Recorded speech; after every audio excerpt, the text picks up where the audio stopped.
The mother was horrified when she saw what the dog did to her disabled son. A 5-year-old Scottish boy named Robin was allegedly attacked by a dog as he ate a sandwich in a park. The boy, who has unspecified intellectual disabilities, was not severely injured but was left very distressed by his brush with danger. His mother, Rachel Plummer, who was with him at the time, told the Edinburgh Evening News. Local police are investigating the incident. "I screamed at the top of my lungs when I saw it go for him. He's only a little boy, very small for his age and slow to respond due to his disabilities, and the dog was easily as big as him," she said. Mother and son were taking an afternoon stroll in Collington Dell, a wooded area of Edinburgh that is a popular destination for picnickers and dog walkers alike, when they were set upon by a pack of 7 or more dogs. The dogs, who were apparently attracted by the smell of the boy's sandwich, appeared to have been off-leash pets rather than strays. Many, Plummer said, were not even wearing collars. One tried to snatch the sandwich from the boy's hand, but he resisted. That's when things took a turn for the worse.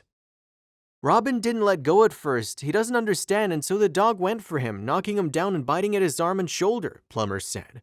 In the process, Robin sustained bruises on his legs and scrapes on his back.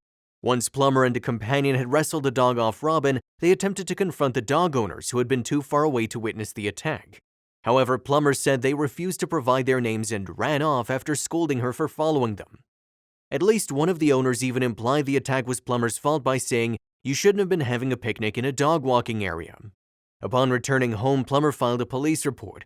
A spokesperson for the police department told the Edinburgh Evening News that inquiries to establish the full circumstances are at an early stage.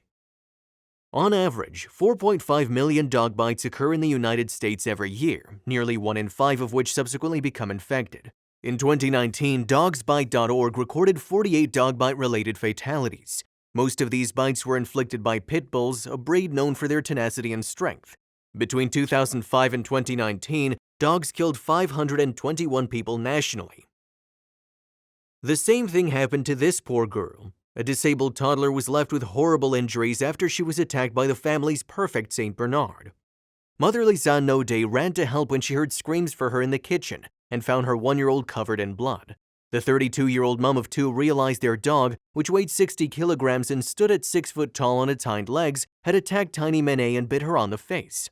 The tot was left scarred and needed skin grafts after the dog's huge teeth tore through her skin and ripped her lip in two. Miss Naudet says the dog was a well-trained family pet which was once calm and placid and had never behaved in that way before.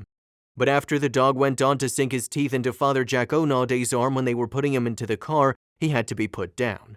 Now, tech support lead Miss Naudet from Johannesburg, South Africa, wants to warn other parents that you can never really trust animal instinct after the attack came from nowhere and left the whole family traumatized.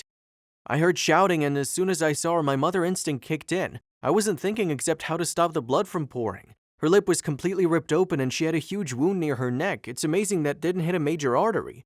We had no idea how she would even look after the skin grafts and face surgery because she was so bandaged up. It's been nearly a year now, but the impact has been huge. It's hard not to think about the worst that could have happened. My daughter and son are both traumatized and my husband and I both have nightmares about it," she continued. "We'd had him almost a year and he was house-trained and perfect with the kids. He'd never flinch and we'd never had any issues, but that day he just changed. He gave no signs he was going to attack. Animal instinct you can never really trust and you need to be aware of it. We're thankful at the end of the day because it could have been so much more serious, but it's been a hell of a roller coaster." The mother said the attack, which happened on August 22, 2021, came totally out of the blue. Every week, the family would have to return to the hospital to check all 14 wounds to ensure none of them had become infected. Manet's entire face was bandaged up to the point that her skin was barely visible, and the parents had no idea how she would look until the bandages came off. Now Manet's wounds have healed, although she has been left with a number of red scars that she is having treatment for at a clinic. But the trauma has left her unable to speak properly and she still babbles now, despite being able to say some words before the accident. Miss Naudet said, "It has had a traumatic effect on her and on our whole family. We still don't understand it. Manet used to love sitting next to Bernie and stroking his fur. He loved it too. She'd never pull his fur or ears, even at a young age. But we're very thankful at the end of the day. The doctor said we're lucky everything was well aligned, so it didn't hit her eye or neck."